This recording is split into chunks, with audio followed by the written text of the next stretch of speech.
And this is part two of the hurricane discussion, Hurricane the Coming Crash from orangequant.com. I'm Dennis Hudson. Your host today is still March 1st, 2010, and I'm working here at night on this. I said I'd continue with the discussion about Greece and the pigs, as we call them. By the way, pigs is not my invention of a term. I don't mean to insult anyone. It's the common term among economists these days for the problem. All right, getting back to this. Greece now is looking at a default to the extent of 51.62 billion US dollars.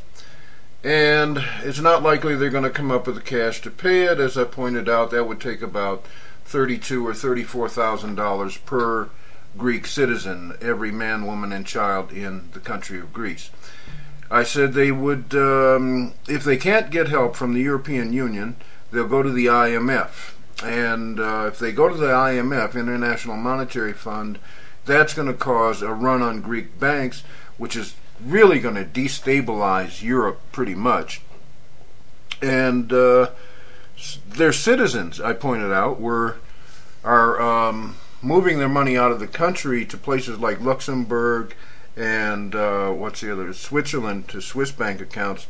And the Greek government is getting pretty ticked off about it, and they're threatening dire consequences, and among them they're telling their citizens, hey, bring the money back and we'll only hit you with a 5% penalty. If not, if you don't do it within 6 months, then we're going to hit you with an 8% penalty or something like that. So it's getting pretty wild over there.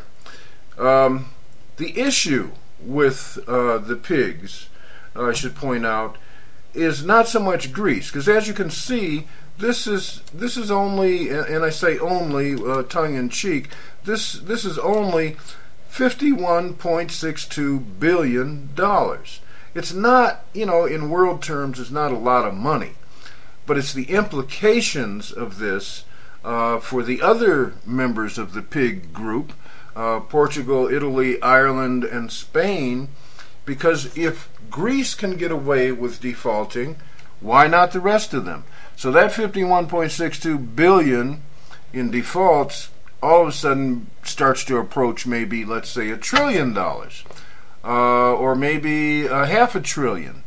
Then what it implies about the wider European Union is that there may be other countries there who have hidden their asset or hidden their financial condition the same way that Greece did.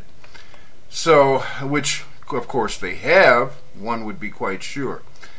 Anyway, bottom line, it really doesn't matter whether the IMF bails them out or the European Union bails them out or not. It doesn't matter. The point is that either one, if they go with one or the other, there'll be chaos. And by the way, lately you'll have noticed that they're trying to blame Goldman Sachs, who helped to arrange all of this to hide Greece's true financial condition about 10 years ago, so that Greece could get into the European Union in the first place. Well, and then supposedly Goldman turned around and started basically shorting the country of Greece on their debt.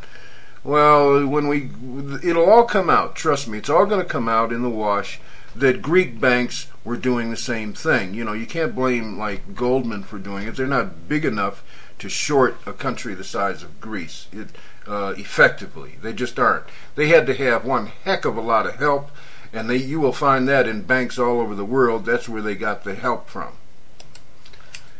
And as anybody who's been trading for any length of time, you know how difficult it is to knock down a solid stock with shorting. I mean, there have been exceptions, but they are very rare. Those stocks will bounce back. But Greece just isn't bouncing back. Okay, for triggers, so far you got your bank sick loans, you got Greece and their problems, the pigs and their problems. So we got enough triggers so far to really do it to the world economy. But hold on, we're not done. Remember this chart? You must by now have seen this chart. This is from Credit Suisse, and what it is the resets in billions of US dollars for the monthly mortgage rate reset chart here. And you can see that starting at the end of 2009 and starting with 2010, which would be right about, let me get something here to mark it. We're talking about being right about here on this, okay? You can see the climb, the steep climb in resets. And this doesn't even include recasts, where the people have just out and out defaulted and the whole loan gets recast. What this means is that this is going to trigger, these resets and recasts are going to trigger defaults. Alright, and you can see this going up this way right into the middle of 2010. And then we get a little breather, slight breather towards the end of 2010, and then it just spikes back up again in 2011. That's going to trigger defaults, and the defaults will trigger foreclosures, and that'll trigger more bank losses. I don't want to dwell on this too long. By the way, this is an old chart. They had to revise this upward, and I forgot how many billions and billions they had to add to it to pump all that stuff up. So that's another trigger for you. So far we have the pigs and Greece's current problems, the resets in mortgages, the and the present condition of the sick loans at the banks. We haven't even thrown in, and I'm not going to throw in, the nature of commercial property loans right now. That's a pretty ugly situation. You can look that up for yourself. So it's getting messier and messier, and in the background of that, there's something else going on which with which a lot of people are familiar, and that's the extent to which people are holding counterfeit shares of stock out there, which has always been a sore point with me. It has to do with the fails to deliver that were never cleaned up. So there's a lot of phony stock, and when that comes due and has to be settled up, we're in even deeper trouble. And in the first video I did say reallocate assets and get out of equities unless they're reverse ETFs. I'm assuming that you're long, and that's all you know how to trade is long. But if you're in short with equities, you obviously would do okay. Just wanted to clear that up. Now, I know that a lot of you out there have bought gold or silver, believing that that is a buffer for you against a downturn.